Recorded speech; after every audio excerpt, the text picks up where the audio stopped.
ماں باپ ہو قربان محمد، قربان محمد، قربان محمد میں، اور میرے ماں باپ ہو قربان محمد، قربان محمد، قربان محمد، قربان محمد، قربان محمد۔ اللهم صل على سيدنا محمد النبي الأمي وعلى آله وصحبه وسلم۔ الحمد لله نحمده ونستعينه ونستغفره ونؤمن به ونتوكل عليه ونعوذ بالله من شرور أنفسنا ومن سيئات أعمالنا، ونعوذ بالله من شرور أنفسنا ومن سيئات أعمالنا، من يهده الله فلا مضل له ومن يضلله فلا هادي له، ونشهد أن لا إله إلا الله وحده لا شريك له، ونشهد أن سيدنا ومولانا محمدا عبده ورسوله صلى الله تعالى عليه وعلى آله وأصحابه وبارك وسلم تسليما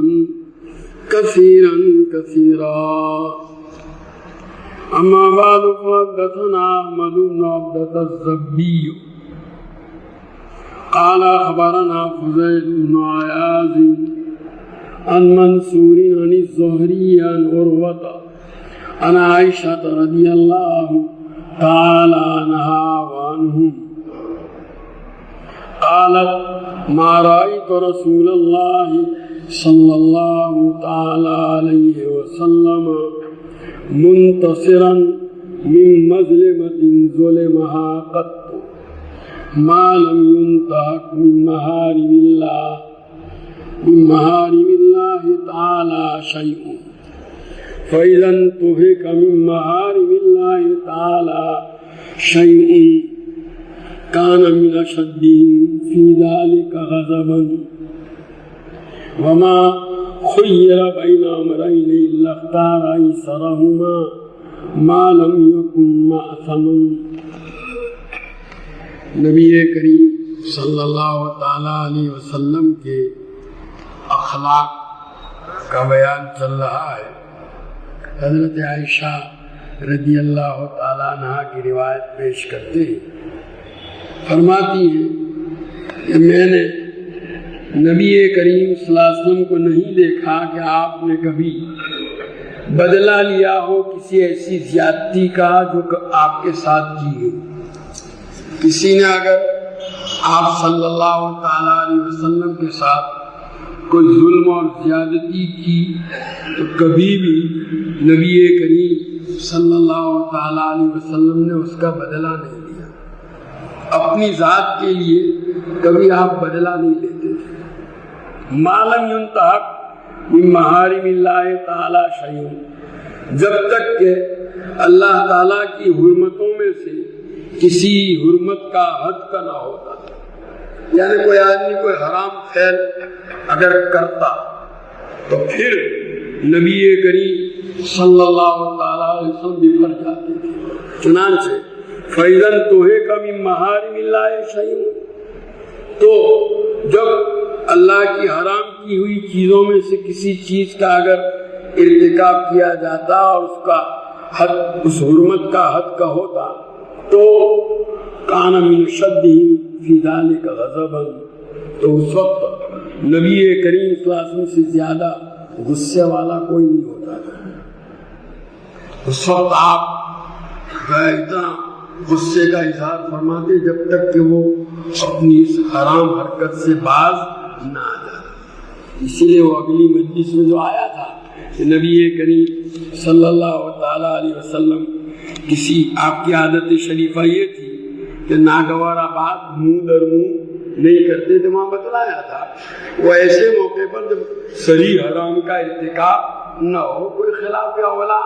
کام کیا ہو، تو اس موقع پر نبی کریم صلی اللہ تعالیٰ علیہ وسلم منہ در منہ اس کو روکتے نہیں تھے۔ اس میں بھی مصلحت جیسا کہ پہلے بتلا دیا گیا، وما خیر بین امرین الا اختار ایسرہما، اور جب کبھی نبی کریم صلی اللہ تعالیٰ علیہ وسلم کو دو کاموں میں سے کسی ایک چیز کا اختیار دیا جاتا تو آپ ہمیشہ جو آسان اور سہل ہوتا اسی کو اختیار فرماتے، ما لم یکن ماثما، جب تک کہ اس میں کسی گناہ کا ارتکاب نہ ہو۔ تو گویا آپ صلی اللہ علیہ وسلم کے مزاج میں یہ تھا کہ آپ امت کے لیے آسانی کو پسند فرماتے تھے۔ تو اللہ تبارک و تعالیٰ کی طرف سے اگر کسی معاملے میں دو چیزوں کا اختیار دیا جاتا تو اس میں جو آسان ہوتی اسی کو آپ پسند فرماتے۔ ایسی بندوں سے کبھی واسطہ پڑتا اور وہاں دو معاملوں میں سے کسی ایک معاملے کو پسند کرنا ہوتا تو نبی کریم صلی اللہ علیہ وسلم جو آسان پہلو ہوتا اسی کو اختیار فرماتے۔ البتہ وہاں اس بات کا خیال رکھتے تھے کہ شریعت کے خلاف بندوں کی طرف سے جو باتیں دی جا رہی اس میں ہو سکتا ہے وہ ایک پہلو ایسا ہو جس میں گناہ ہو، شریعت کی خلاف ورزی ہو، کہ اس سے اپنے آپ کو بچاتے تھے۔ باقی اللہ تعالیٰ کی طرف سے اگر اختیار دیا جاتا تو وہ تو دونوں امور مباح اور درست ہی ہوتے تھے۔ اس سے آپ صلی اللہ علیہ وسلم کے اخلاق کی پاکیزگی اور آپ کے اخلاق کی عمدگی کا پتہ چلتا ہے کہ ایک تو اپنے لیے کبھی بدلہ نہیں لیا اور سہل شکلوں ہی کو آپ امت کی خاطر اختیار کرتے تھے۔ حدثنا ابن ابی عمر قال اخبرنا سفیان عن محمد بن المنکدر عن عائشہ رضی اللہ تعالی عنہا وعنہ قالت استاذن رجل علی رسول اللہ صلی اللہ علیہ وسلم وانا عنده۔ حضرت عائشہ رضی اللہ تعالیٰ عنہ فرماتی ہے کہ ایک مرتبہ میں نبی کریم صلی اللہ تعالیٰ علیہ وسلم کے پاس بیٹھی ہوئی تھی گھر میں، اور ایک آدمی نے نبی کریم صلی اللہ تعالیٰ علیہ وسلم کے پاس حاضری کی اجازت چاہی۔ اس کی آواز سن کر آپ صلی اللہ علیہ وسلم نے اس کو پہچان لیا۔ یہ عیینہ ابن حصن فزاری قبیلہ بنو فزارہ سے تعلق رکھتے ہیں، مزاج میں ذرا کڑپن تھا، تو ان کی آواز سے حضور نے ان کو پہچان لیا۔ تو آواز جب اجازت کی مانگی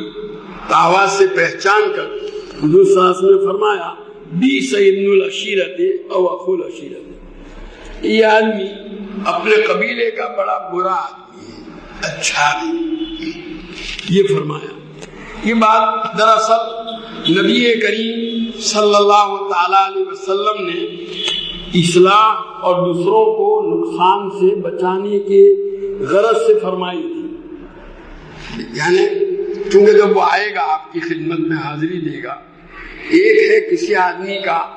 اپنی ذات کے اعتبار سے برا ہونا، اور دوسرا ایسا آدمی آپ کے پاس آوے، ایسا تو نہیں کہ کوئی برا آدمی آوے تو ہم اس کو تھپڑ ماریں گے، گالیاں دیں گے، ہم تو جو بھی ہمارے پاس آئے گا اپنے اخلاق کا اس کے سامنے کیا کریں گے، مظاہرہ کریں گے اس کے ساتھ، جیسا ایک آنے والے کے ساتھ بھلائی کا سلوک کرنا چاہیے کریں گے۔ تو نبی کریم صلی اللہ تعالیٰ علیہ وسلم نے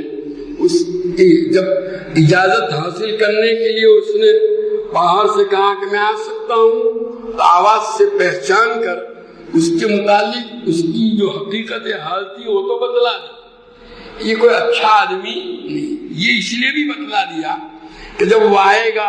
اور نبی کریم صلی اللہ تعالیٰ علیہ وسلم اس کے ساتھ اپنے اخلاق کریمانہ کی وجہ سے اچھا معاملہ کریں گے تو جو پہلے سے بیٹھے ہوئے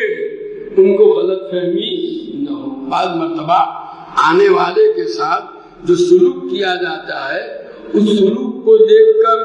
بعض لوگ غلط فہمی میں پڑ جاتے ہیں کہ بڑا بڑھیا آدمی ہوگا، اس کے ساتھ اتنا معاملہ اچھا کیا جا رہا ہے۔ تو چونکہ نبی کریم صلی اللہ علیہ وسلم اپنے اعلیٰ اخلاق کی وجہ سے ہر ایک کے ساتھ اچھا سلوک کرتے تھے، اور یہ بھی جب آئے گا تو اس کے ساتھ اچھا سلوک کریں گے، تو آپ نے پہلے سے احتیاط کے طور پر جو دوسرے لوگ یہاں پہلے سے بیٹھے ہوئے ہیں ان کو غلط فہمی نہ ہو، آپ کے حسن سلوک کو دیکھ کر اس لیے ان کے ذہنوں کو محفوظ رکھنے کے لیے آپ نے فرمایا کہ بڑا برا آدمی، گویا اس کے آنے کے بعد اگر میری طرف سے اس کے ساتھ اچھا سلوک ہوا بھی تو اس کو دیکھ کر تم لوگ جو ہے غلط فہمی میں مت پڑ جائیے۔ وہ یہ اس لیے بھی کہ بعض مرتبہ کیا ہوتا ہے کہ بعض آدمی اس طرح کا معاملہ دیکھ کر اس کے متعلق اچھی رائے قائم کرتے ہیں، پھر وہ جب ان کے ساتھ کوئی معاملہ کرے گا تو وہ اسی سلوک کو سامنے رکھ کر کے اس پر بھروسہ کر کے اس کے ساتھ جو ہے سب ڈیل کر ڈالتے ہیں معاملہ، کہ نہیں؟ بعد میں گڑبڑ ہوتی ہے، یار میں نے تو ان کو دیکھا وہ فلانے بزرگوں کے پاس گئے تھے اور ان بزرگوں نے میں نے اپنی آنکھوں سے دیکھا ان کے ساتھ ان بزرگوں نے بڑا محبت کا معاملہ فرمایا، اس لیے میں تو یہ سمجھا کہ بڑا اچھا آدمی ہوگا، اس لیے بھائی ان بزرگوں نے یہ تھوڑا آپ کو کہا تھا کہ اس کے ساتھ معاملہ کریے، وہ تو انہوں نے اس کے ساتھ سلوک، یہ ایسی باتیں ہوتی ہیں۔ اس لیے حضور صلی اللہ علیہ وسلم نے گویا پہلے ہی سے حفاظتی تدبیر کے طور پر آپ نے فرما دیا تاکہ آپ کے اس حسن سلوک کو دیکھ کر جو لوگ وہاں موجود ہیں ان کو کوئی غلط فہمی پیدا نہ ہو، کوئی معاملہ آئندہ کرنا چاہیں تو سوچ سمجھ کر کریں۔ اس لیے یہ غیبت نہیں ہے، کسی آدمی میں کوئی عیب ہو اور اس عیب کو اس لیے لوگوں کے سامنے ظاہر کیا جائے تاکہ لوگ جو ہے اس کی طرف سے لوگوں کو جو نقصان پہنچ سکتا ہے اس سے اپنے آپ کو بچا سکیں، تو اس کی شریعت نے اجازت دی ہے، تو یہ غیبت میں داخل نہیں ہے۔ تو بہرحال نبی کریم صلی اللہ علیہ وسلم نے محض اس نے جہاں اجازت چاہی اور اس کی آواز سے اس کو پہچان لیا تو پہچان کر پہلے ہی سے آپ نے بتلا دیا کہ یہ کوئی اچھا آدمی نہیں ہے۔ اب حضرت عائشہ فرماتی ہے ثم اذن له، اس کے بعد حضور نے اس کو اپنے پاس آنے کی، حضرت عائشہ پردے میں تھی، وہاں تھی پردے میں تھی، اپنے پاس آنے کی اجازت دی۔ فلما دخل اعلن له القول، جب وہ حضور کی خدمت میں آیا تو نبی کریم صلی اللہ تعالی علیہ وسلم نے بڑی نرم باتیں اس کے ساتھ کی، پیار محبت سے، بہت نرمی سے۔ اب حضرت عائشہ کو الجھن ہوئی کہ ابھی تو حضور نے یہ فرمایا تھا کہ بڑا برا آدمی ہے، اب یہ جب آیا تو حضور تو بڑی محبت سے اس کے ساتھ پیش آ رہے۔ فلما خرج، حضرت عائشہ رضی اللہ تعالیٰ عنہ فرماتی ہے کہ جب وہ چلا گیا تو قلت یا رسول اللہ قلت ما قلت ثم اعلنت له القول، حضرت عائشہ نے اپنے دل کی جو یہ تھی مشکلی تھی، سوال تھا کہ اللہ کے رسول آپ نے تو اس کے متعلق وہ بات فرمائی جو فرمائی، یعنی اس کے آنے سے پہلے آپ نے اس کے متعلق کہہ دیا تھا کہ بڑا برا آدمی ہے، ثم اعلنت له القول، اور پھر جب وہ آپ کے پاس آیا تو آپ نے تو بڑی پیار محبت سے اس کے ساتھ باتیں کی، نرم باتیں کی، بہت اچھی طریقے سے اس کو یہ کیا۔ یہ آپ کی گویا بظاہر حضرت عائشہ رضی اللہ تعالیٰ عنہ کو حضور کے اس طرز عمل سے سوال پیدا ہوا، اشکال ہوا، انہوں نے ظاہر کر دیا کہ آپ کا عمل اور آپ نے اس کے متعلق جو اپنی رائے کا اظہار فرمایا تھا دونوں میں بظاہر جو ہے جوڑ کھاتا نہیں ہے۔ حضرت عائشہ یوں سمجھی کہ برا آدمی آئیں گے تو تماچا ماریں گے، تو گالیاں دیں گے، اس کو برا بھلا کریں گے، اس کے ساتھ اس کی طرف سے رخ پھیر لیں گے، یہ سمجھی۔ تو اس پر حضور نے فرمایا فقال یا عائشہ ان من شر الناس من ترکہ الناس او قال ودعہ الناس اتقاء فحشہ۔ یہ عائشہ وہ آدمی سب سے برا ہے کہ لوگ اس کے ساتھ اس کی بد کلامی کی وجہ سے بچنے کے لیے اس کو چھوڑ دیں۔ یعنی وہ حضور کے اس ارشاد اور جواب کا خلاصہ یہ تھا کہ اگر وہ آتا اور اس کے آنے پر میں اس کے ساتھ بد کلامی کرتا، تم بڑے خراب آدمی ہو، تم ایسے ہو، فلانے ہو، سختی سے پیش آتا، تو کیا ہوگا؟ آئندہ کے لیے کبھی وہ میرے پاس آئے گا نہیں، اس کا آنا جانا بند کر دیا۔ تو گویا اس کے آنے جانے کا بند کرنا کیوں ہوا؟ میری بدسلوکی۔ تو حضور فرماتے میری بد کلامی، حضور فرماتے کہ جس آدمی کی بد کلامی سے بچنے کے لیے لوگ اس کے پاس آنا جانا چھوڑ دے، وہ بڑا برا آدمی ہے، اور میں ایسا بننا نہیں چاہتا۔ میں اگر اس کے ساتھ بد کلامی کرتا تو گویا میں بھی اسی زمرے میں اس میں شامل ہو جاتا، لوگ بھی میری بد کلامی سے بچنے کے لیے مجھ سے دور رہیں گے۔ یہ اخلاق نہیں ہے۔ بات سمجھ آئی کہ نہیں؟ تو یہ ہے خلاصہ۔ تو یہ بات میں نے ایک بات بتلا دی، بھائی دیکھو کوئی آدمی اپنی جگہ پر برا ہے، لیکن اس کی برا ہونے کا مطلب یہ نہیں ہے کہ جب وہ آپ کے پاس آوے تو آپ اس کے ساتھ برائی سے، آپ کے پاس جب کوئی آئے گا، کوئی بھی آوے، دنیا کا برے سے برا آدمی آوے تو بھی آپ تو اس کے ساتھ اخلاق سے پیش آئیں گے۔ ہر ایک کلو انائن یترشح بما فیہ، عربی زبان کی کہاوت ہے کہ ہر برتن میں سے وہی نکلتا ہے، ٹپکتا ہے جو اس کے اندر ہو۔ تو آپ کے اندر اچھے اخلاق ہونے چاہیے، کوئی بھی آئے گا آپ تو اس سے اچھے اخلاق سے ہی پیش آئیے بھائی، اس لیے یہ اس کی برائی اس کے ساتھ ہے۔ لیکن چونکہ آپ کے اس حسن سلوک کی وجہ سے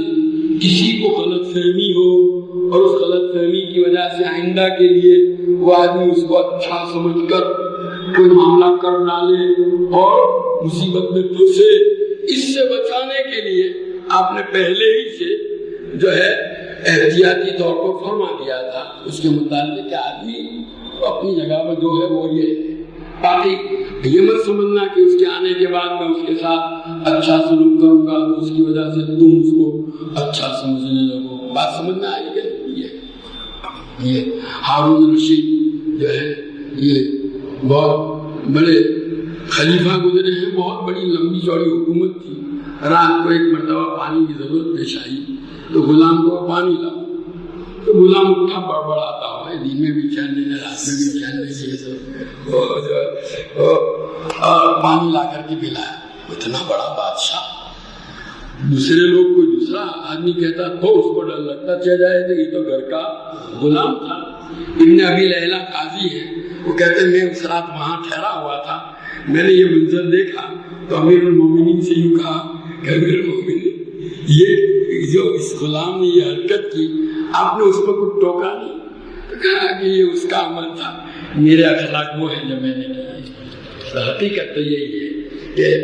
کسی کے اخلاق کے برا ہونے کی وجہ سے ہمیں اپنے اخلاق کو بگاڑنا نہیں ہے۔ صحیح اصولی بات یہ ہے، ہم اپنی روش پر قائم ہیں۔ ہاں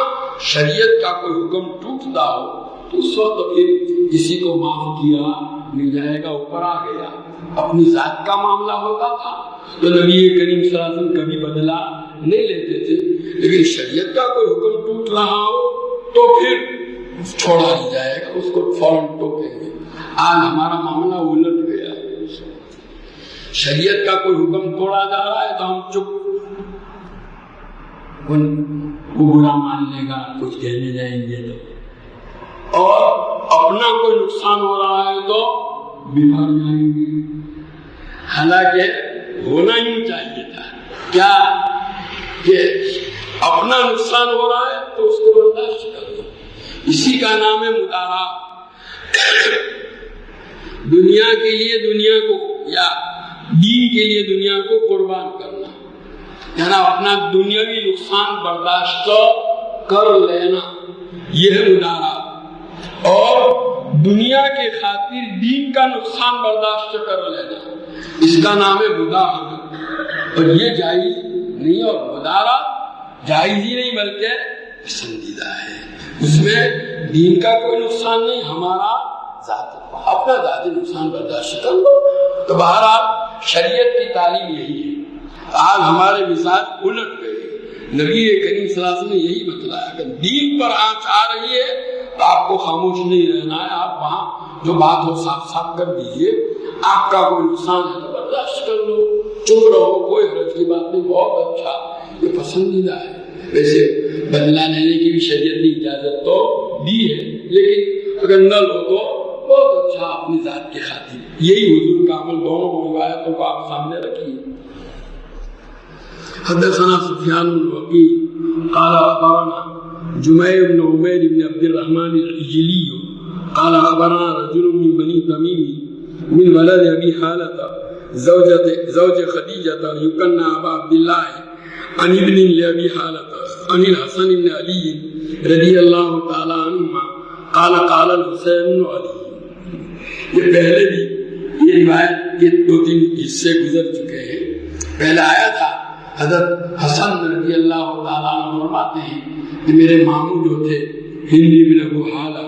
وہ نبی کریم صلی اللہ علیہ وسلم کا حلیہ شریفہ، آپ کا سراپا بڑے عمدہ طریقے سے بیان کرتے تھے۔ تو ایک مرتبہ میں نے ان سے درخواست کی کہ ذرا حضور صلی اللہ علیہ وسلم کا سراپا بیان کر دیجیے تاکہ میں اس کو محفوظ کر لوں اور ان میں سے جن چیزوں کو اپنے اندر لانے کے لیے محنت کر سکتا ہوں کروں۔ چنانچہ انہوں نے بیان کیا۔ حضرت حسن فرماتے ہیں کہ اپنے ماموں سے یہ چیزیں سننے کے بعد میں نے اپنے بھائی حضرت حسین سے یہ سب چھپائے رکھا ایک مدت کے لیے۔ وہاں بھی میں نے بتلایا تھا، یہ اس لیے چھپایا تھا کہ وہ یہ دیکھنا چاہتے تھے کہ بھائی کو بھی شوق ہے یا نہیں، اس کے اندر کتنی طلب ہے، تو اس لیے کوئی دوسرا مقصد نہیں تھا۔ بڑے بھائی تھے یہ حضرت حسن۔ تو کہتے ہیں کہ اس کے بعد کچھ مدت کے بعد میں نے ان کے سامنے یہ اس بات کا اظہار کیا کہ میں نے تو ماموں جان سے پوچھا تھا حضور صلی اللہ علیہ وسلم کا حلیہ شریفہ سراپا،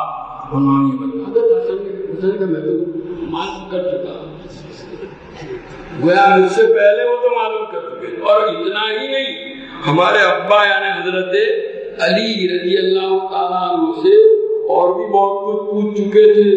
حضور صلی اللہ علیہ وسلم گھر میں تشریف لے جاتے ہیں تو کیا ہوتا ہے، باہر مجلس میں آتے ہیں تو کیا ہوتا ہے، وہ سب کوئی روایت پہلے بھی آئی، کوئی کئی اسی کا ایک آخری جز آج پیش کر رہے ہیں۔ تو حضرت حسن یہ بڑے بھائی اپنے چھوٹے بھائی حضرت حسین سے نقل کرتے تھے۔ کوئی علم کے معاملے میں یہ ہونا چاہیے، کوئی بڑی بات اپنے چھوٹے بھائی سے بھی معلوم ہو تو حاصل کرو، اس میں کوئی شرمانے کی ضرورت نہیں۔ علم میں جو شرمائے گا وہ جہالت کی ذلت زندگی بھر اٹھائے گا۔ تو بہرحال حضرت حسین فرماتے ہیں کہ سال تو ابھی عن سیرت النبی صلی اللہ علیہ وسلم فی جلسائہ، کہ میں نے اپنے ابا حضرت علی رضی اللہ تعالیٰ عنہ سے نبی کریم صلی اللہ علیہ وسلم کا طریقہ، آپ کا انداز، آپ کا طرز اپنے پاس بیٹھنے والوں کے ساتھ کیسا ہوتا تھا۔ جو لوگ حضور صلی اللہ علیہ وسلم کی خدمت میں حاضری دیتے تھے، آپ کی مجلس میں آ کر آپ کے پاس بیٹھتے تھے، ان کے ساتھ نبی کریم صلی اللہ تعالیٰ علیہ وسلم کس طرح پیش آتے تھے، آپ ان کے ساتھ کیسا رویہ، کیسا سلوک، کیسا طرز اختیار کرتے تھے۔ میں نے اپنے ابا سے یہ پوچھا، یہ سنو۔ فقال کان رسول اللہ صلی اللہ علیہ وسلم دائم البشر سہل الخلق، کہ نبی کریم صلی اللہ علیہ وسلم ہمیشہ خندہ پیشانی سے، کوئی بھی آتا آپ ہنستے ہوئے چہرے کے ساتھ اس سے ملتے تھے۔ دیوے پیا ہوا بولی، کوئی بھی آوے ہنستے ہوئے چہرے سے نبی کریم صلی اللہ علیہ وسلم ملتے تھے۔ سہل الخلق، اور خوش خلقی سے ہمیشہ متصل رہتے، کوئی بھی آتا اچھے اخلاق سے اس سے پیش آتا، کوئی بھی آتا، کوئی فرق نہیں، دوست دشمن اپنا پرایا مسلم مومن کافر سب لین الجانی، اور آپ صلی اللہ علیہ وسلم بہت نرم مزاج، بہت نرمی سے پیش آنے والے، لیس بفظ ولا غلیظ، نبی کریم صلی اللہ علیہ وسلم نہ تو بدخلقت ہے اور نہ سخت مزاج اور اکھڑ، یعنی آپ کے اخلاق برے نہیں، بدخلق نہیں تھے، اور آپ کے مزاج کے اندر بھی اکھڑ، جیسے بعض دیہات کے لوگ ہوتے ہیں نا تو ان کا مزاج کھڑا کھڑ مچڑو گجراتی میں کہتے ہیں جس کو، تو اس کو اکھڑ مزاج کہتے ہیں، نہیں، آپ کا بڑے سافٹ اور نرم نبی کریم بلا سخاب، اور نبی کریم صلی اللہ علیہ وسلم چیخنے چلانے والے، عام طور پر چیخنا چلانا غصے والوں کی عادت ہوتی ہے، جس کے مزاج میں غصہ ہوتا ہے وہی اپنے پاس بیٹھنے والوں، اپنے سے تعلق رکھنے والوں پر آوازیں چیختا ہے، چلاتا ہے، بلا فحاشی، اور ناپ بے حیائی کی باتیں کرنے والے تھے، ولا حیاب، اور نہ آپ صلی اللہ علیہ وسلم کسی کے کا عیب نکال، تیرے میں یوں ہے تیرے میں یوں، کسی کا عیب آپ نے، ولا مداحی، اور کسی کی بے جا تعریف بھی آپ کرتے، نہ عیب نکالتے تھے نہ بے جا تعریف کرتے تھے، یتغافل عما لا یشتہی، جو بات آپ کو ناپسند ہوتی آپ اس کی طرف سے اعراض اور بے رخی فرماتے، یعنی کوئی آدمی آپ سے کوئی ایسی چیز کا مطالبہ کرتا جو آپ کو پسند نہیں ہوتی تو آپ ایسے پیش آتے جیسے سنا ہی نہیں، جانتے ایسا کوئی نہ تو ہاں میں جواب نہ میں جواب، خاموش بولتے نہیں، اسی کو کہتے ہیں لا یو یہ سمین ہو ولا یجیب ہو، اس کے اس نامناسب مطالبے کو نہ تو پورا کرتے تھے نہ اس کو مایوس کرتے تھے، نہ صاف جواب نامے دیتے تھے اور نہ اس کی ڈیمانڈ کو پورا کرتے تھے، بس اس سلسلے میں جیسے وہ تغافل اور بے اعتنائی اختیار کرتے تھے۔ یہ قد ترک نفسہ من ثلاث، نبی کریم صلی اللہ علیہ وسلم نے اپنے آپ کو 3 باتوں سے بچا رکھا تھا، ان 3 چیزوں میں سے کوئی کام کبھی کرتے نہیں تھے، الاکثار یعنی المیرا، جھگڑا، کبھی آپ کسی کے ساتھ جھگڑا، یہ بات چیت میں جو بولا چالی ہوتی ہے اس کو میرا کہتے ہیں، وہ لفظی طور پر کسی کے ساتھ بات یہ کرنا، مخالفت کرنا، جھگڑا کبھی نہیں، والاکثار، اور فضول بولی، بیکار باتیں، لایانی باتیں، کثرت سے باتوں کی عادت ہوتی، بولتے رہتے، چپ ہونے کا نام نہیں، 24 گھنٹے زبان چلتی رہتی۔ پہلے بھی آپ سن چکے ہیں کہ مفید چیز کے علاوہ کبھی آپ اپنی زبان کو استعمال نہیں کرتے تھے، اور وما لا یعنی، اور بیکار باتوں سے بھی اپنے آپ کو بچاتے تھے جس میں دنیا کا فائدہ ہونا نہیں کا۔ ان 3 چیزوں سے اپنے آپ کو نبی کریم صلی اللہ علیہ وسلم خوب اہتمام سے بچاتے تھے، کبھی ان 3 کاموں کو نہیں کیا۔ اور وَتَرَكَ النَّاسَ مِنْ ثَلَاثٍ، اور لوگوں کو حضور صلی اللہ علیہ وسلم نے 3 چیزوں سے بچا رکھا تھا، یعنی لوگوں کے ساتھ ان 3 باتوں میں کوئی کام نہیں۔ کان لا یذم احد، کبھی کسی کی برائی نہیں کرتے تھے نبی کریم صلی اللہ علیہ وسلم، کبھی نہیں۔ ولا یعیب، اور نہ کسی پر عیب لگاتے تھے یا کسی کا عیب کبھی تلاش نہیں کرتے تھے۔ ولا یعیب، اور نہ کسی کو کسی بات پر آر دلاتے تھے۔ آر دلانے کا مطلب یہ ہے کسی نے کوئی کام نہ ہونا، شرم نہیں آتی تجھے ایسا کیا، یہ تو آر دلانا، یہ تو کوئی آدمی واقعہ ویسے حضور تو کبھی آر دلاتے ہی نہیں تھے، ویسے آر دلانے کے سلسلے میں پسندیدہ کام نہیں ہے کسی کو آر دلانا، اور خاص طور پر اپنے آپ کو اچھا سمجھتے ہو کسی دوسرے کو اگر کوئی آدمی آر دلاتا ہے تو حدیث میں اس پر بڑی سخت وعید آئی ہے کہ نبی کریم صلی اللہ علیہ وسلم نے فرمایا کہ وہ مرے گا نہیں جب تک کہ خود اس برائی میں مبتلا نہیں ہوگا. اس لیے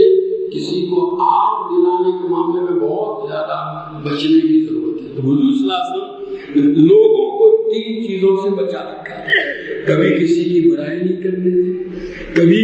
کسی پر عیب نہیں لگاتے تھے, کسی کا عیب تلاش نہیں کرتے تھے, اور کبھی کسی کو آگ نہیں دلاتے تھے. بلا یتوب اور کبھی کسی کے عیب کو تلاش, کسی کی پوشیدہ بات کو, کسی کی پوشیدہ بات کو معلوم کرنے کی کوشش نہیں. بعضوں کی عادت ہوتی ہے فالٹ تلاش کرتے ہیں, کسی کا فالٹ تلاش نہیں کرتے تھے نبی کریم صلی اللہ علیہ وسلم. ولا يتكلم الا فيما يرجى ثوابه. کیا بات ہے. اور وہی بات اپنی زبان سے نکالتے تھے جس میں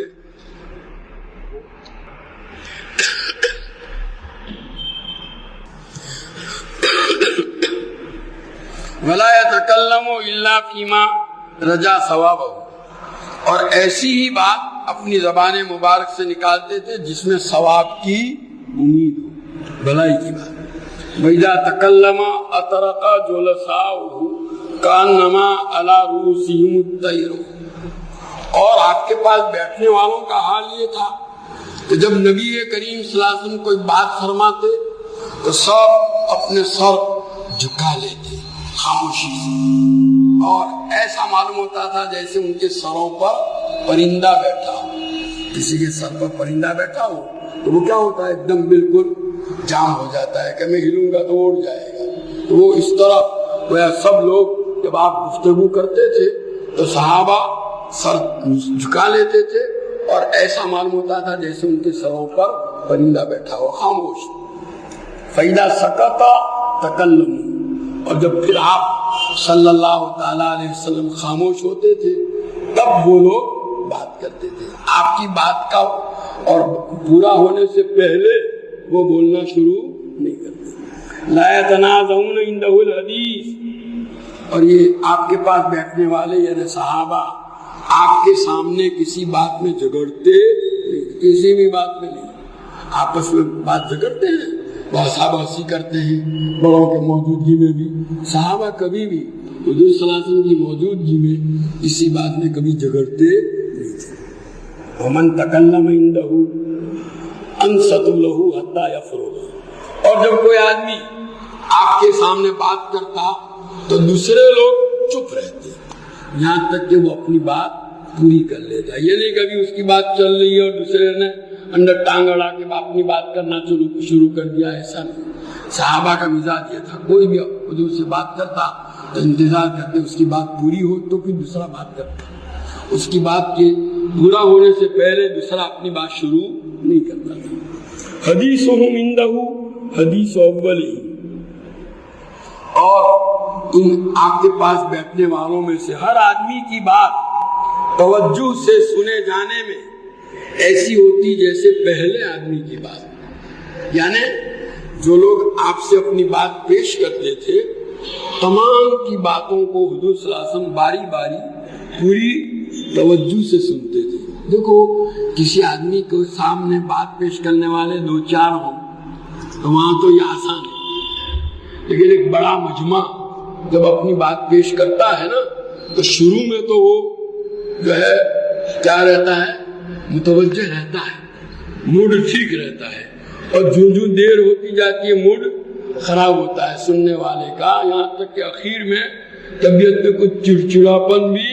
آ جاتا ہے. نبی کریم صلی اللہ علیہ وسلم کے اخلاق کریم آنا کہ جب بھی لوگ آپ کے اخیر والے کی بات بھی اسی توجہ سے سنتے تھے جس توجہ سے پہلے آدمی کی بات سنی ہوتی تھی. یہ نبی کریم, یہ اخلاق کریمانہ کی بات ہے. تو ان کی بات نبی کریم صلی اللہ علیہ وسلم کے نزدیک سنے جانے میں, توجہ سے سنے جانے میں ہر ایک کی بات ایسی ہوتی تھی جیسے پہلے آدمی کی بات. یہ آسان کام نہیں ہے, بہت مشکل ہے. یضحک مما یضحکون منہ ویتعجب مما یتعجبون منہ, لوگ جس بات پر ہنستے آپ بھی ہنستے. یعنی کوئی ہنسنے کی بات آئی تو سب ہنس رہے ہیں اور آپ صلی اللہ علیہ وسلم منہ بسورے بیٹھے، ایسا نہیں۔ اور کوئی تعجب کی بات کسی نے کی، سب تعجب کر رہے ہیں تو حضور بھی تعجب کرنے میں شریک ہوتے۔ یہ تواضع کی بات ہے۔ جو آدمی اپنے آپ کو بڑا بنا کے رکھتا ہے نا اپنے چھوٹوں کے درمیان، تو ایسے موقع پر بتکلف کیا ہوگا، منہ بسور کے بیٹھا رہے، دوسرے ہنسیں گے، اپنی بزرگی ظاہر کرنے کے لیے، سمجھا کہ اپنی بڑائی کا مظاہرہ کرنے کے لیے، شو کرنے کے لیے۔ دوسرا سمجھے مزاج مبارک میں یہ نہیں، بس جو اگر کوئی ہنسنے کی بات ہے، سب ہنس رہے ہیں تو آپ بھی مسکرا رہے ہیں، اور کوئی تعجب کی چیز ہے، سب تعجب کا اظہار کر رہے ہیں تو آپ بھی اس میں شریک ہیں۔ آپ اپنے آپ کو الگ سے لیے نہیں رہتے تھے، پہلے بھی آ چکا ہے ایسا۔ جہاں بیٹھے ہوئے ہیں وہاں کوئی ایسا انداز اختیار کر، بعض لوگ جن کے مزاج میں کبر ہوتا ہے، غرور ہوتا ہے، بڑے ہوئے اپنے آپ کو بڑا بنا کر ظاہر کرنا چاہتے، وہ ایسا نہیں کر سکتے۔ وہ تو سب ہنس رہے ہیں تو وہ چپ چاپ بیٹھے ہیں، سب تعجب ہے تو وہ ایسے ہی بیٹھے ہیں جیسے کچھ ان کو اثر ہی نہیں ہوا، ایسا نہیں۔ یصبر للغریب علی الجفوۃ فی منطقہ و مسلطہ۔ اجنبی مسافر، کوئی باہر کے آیا ہوا آدمی اگر کوئی سخت بات کرتا آپ سے، یعنی ادب کے خلاف سختی سے بات کرتا، بے تمیزی اور بے سوال کرتا بدتمیزی کے ساتھ، تو صبر اور تحمل سے کام لے، اس کے سامنے گزرے۔ صحابہ جو روزمرہ کے بیٹھنے والے ہیں، ان کو تو اللہ تعالیٰ کی طرف سے بھی کیا تھی، تاکید تھی کہ بارگاہ نبوت کا ادب ان کو ملحوظ رکھنا۔ لیکن کوئی نیا اجنبی آدمی جو آداب مجلس سے واقف نہیں ہے، کوئی دیہاتی آ گیا اور آ کر کے اس نے جو ہے سخت بات چالو کر دی، یا بدتمیزی کا کوئی معاملہ کر دیا، سوال بدتمیزی سے کر لیا، تو کبھی آپ کو اس پر ناراض نہیں ہوتے تھے، صبر سے کام لیتے تھے۔ وہ معذور ہے، وہ نہیں جانتا گویا۔ حتیٰ ان کان اصحابہ لیستجلبونہم، یہاں تک کہ حضور صلی اللہ علیہ وسلم کے صحابہ ایسے لوگوں کو ڈھونڈ ڈھونڈ کر کے لے آتے تھے، ایسا کوئی سوال کر ڈالے۔ اس لیے کہ بعض مرتبہ روزانہ کے جو حاضر باش ہوتے ہیں، بعض سوالات ایسے ہوتے ہیں کہ ان کو وہ سوال کرنے کی جرأت نہیں ہوتی، تو وہ ایسے حضرات صحابہ ایسا کوئی نیا آدمی دیہات کا آیا اس کو پکڑ لاتے تھے تاکہ وہ ایسا پوچھے تو اس کے جواب میں حضور صلی اللہ علیہ وسلم کچھ فرماوے تو ان کو بھی سننے کا موقع ملے۔ یہ جانتے تھے کہ اس پر حضور ناراضگی کا اظہار نہیں فرمائیں گے۔ وَيَقُولُ إِذَا رَأَيْتُمْ طَالِبَ حَاجَةٍ يَطْلُبُهَا فَارْفِدُوهُ، اور حضرات صحابہ کو حضور تاکید فرماتے ہیں، کوئی حاجت مند اپنی حاجت کا طلبگار ہو، اس کی مدد کرو، اس کو لے آؤ میرے پاس، تم بھی مدد کرو۔ وَلَا يَقْبَلُ الثَّنَاءَ إِلَّا مِن مُكَافٍ، اور کوئی آدمی اگر آپ کی تعریف کرتا تو آپ اس کو تعریف کرنے دیتے، اس کے تعریف کے بات کو آگے بڑھنے نہیں دیتے تھے۔ البتہ کوئی کسی کے ساتھ آپ نے احسان کیا، اچھا سلوک کیا، اور اس کے جواب میں وہ آپ کی تعریف کرتا تو آپ سن لیتے تھے۔ وہ اس لیے کہ جس کے ساتھ احسان کیا جاتا ہے نا، وہ اپنا فریضہ سمجھتا ہے کہ جس نے میرے ساتھ احسان کیا ہے، میں دو باتیں اس کی شکریہ میں تعریف کی کہوں، تو گویا وہی سمجھتا ہے کہ میں اس کی تعریف کر کے اس کے احسان کا ایک طرح کیا کر رہا ہوں، بدلہ چکا رہا ہوں، تو اس کو ایسا کہنے سے اطمینان ہوتا ہے۔ ورنہ اگر اس کو ایسا موقع نہ دیا جائے تو وہ بیچارہ جو ہے دلی اور ذہنی اعتبار سے بے چین رہتا ہے کہ میں دوسرا تو کچھ دو جملے بھی نہیں کہہ سکا دعائیا یا تعریف کے، تو یہ گویا اس کے خاطر، اپنی ذات کے لیے نہیں۔ اسی کو فرماتے ہیں لا يقبل الثناء الا من مكافئ، آپ کسی کی طرف سے کی جانے والی تعریف کو قبول نہیں کرتے تھے، آگے بڑھنے نہیں دیتے تھے، مگر اس آدمی کی طرف سے جو احسان کا بدلہ کے طور پر تعریف کرتا ہو۔ آپ نے کوئی احسان کیا، آپ تو ماشاءاللہ اللہ کے آپ تو بڑے یہ ہیں سخی، سن لیتے تھے، بھلے آپ کو پسند نہ ہوتا تھا، اس کی دل جوئی کے لیے. وَلَا يَقْتَوَلَا أَحَدٍ حَدِيثَهُ حَتَّى يَجُوزَ. اور کوئی آدمی آپ کے سامنے بات کرتا کوئی تو اس کی بات کو آپ کاٹتے نہیں تھے، البتہ وہ اپنی بات میں حد سے آگے بڑھے، یعنی جو بات کرنی نہیں چاہیے وہ کرے، حدود سے آگے بڑھے تو فَيَقْتَوْهُ بِنَهْيِ، تو یا تو آپ اس کو روک دیتے بس، اور قیام، یا پھر آپ اٹھ کر چل دیتے تھے، وہ ہوتا رہے دو میں سے. تو یہ گویا ورنہ اس کے علاوہ کسی کی بات کو آپ کاٹتے. یہ ہے نبی کریم صلی اللہ علیہ وسلم کے اخلاق ان لوگوں کے ساتھ جو آپ کی خدمت میں حاضری دیتے تھے. یہی وہ چیزیں ہیں جو سیکھنے کی ہیں اور اس پر عمل کرنا چاہیے. اللہ تعالی ہم سب کو اس کی توفیق عطا فرمائے. سبحانک اللہم و بحمدک وتبارک اسمک وتعالی جدک ولا الہ غیرک. اللہم صلی وسلم وبارک علی سیدنا و مولانا محمد وعلی آل سیدنا و مولانا محمد کما تحب و ترضى بعدد ما تحب و ترضى. ربنا ظلمنا انفسنا وإن لم تغفر لنا وترحمنا لنكونن من الخاسرين. ربنا آتنا في الدنيا حسنة وفي الآخرة حسنة وقنا عذاب النار.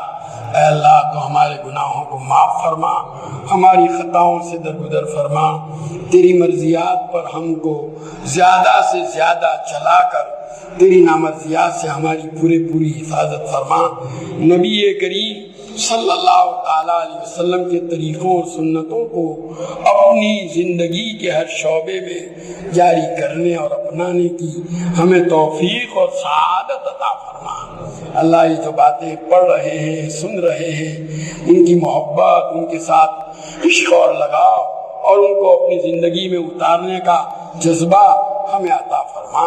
اور اے اللہ آسانی کے ساتھ ان امور میں نبی کریم صلی اللہ علیہ وسلم کی پیروی ہمیں نصیب فرما. اللہ ہم سب سے راضی ہو جا. ہمارے بیماروں کو صحت کاملہ عاجلہ مستمرہ عطا فرما. مقروضوں کے قرضوں کی ادائیگی کی شکلیں پیدا فرما. پریشان حالوں کی پریشانیوں کو دور فرما. حاجت مندوں کی حاجتیں پوری فرما. قید و بند میں محبوسوں کو رہائی نصیب فرما. مقدمات میں ماخوذوں کو بری فرما. جو جس مصیبت میں گرفتار ہے اے اللہ اس سے نجات عطا فرما. اے اللہ حضور پاک صلی اللہ علیہ وسلم کا امتی جہاں کہیں بھی ہو اس کے ایمان و اسلام کی، جان و مال کی، عزت و آبرو کی، اہل و عیال کی، تجارت و زراعت و کاروبار کی، ہر چیز کی پوری حفاظت فرما. اللہ تیرے حبیب پاک صلی اللہ علیہ وسلم نے جتنی خیر اور بلائی تجھ سے مانگی ہمیں اور پوری امت کو عطا فرما. جن شرور اور برائیوں سے پناہ چاہی اس سے ہماری حفاظت فرما.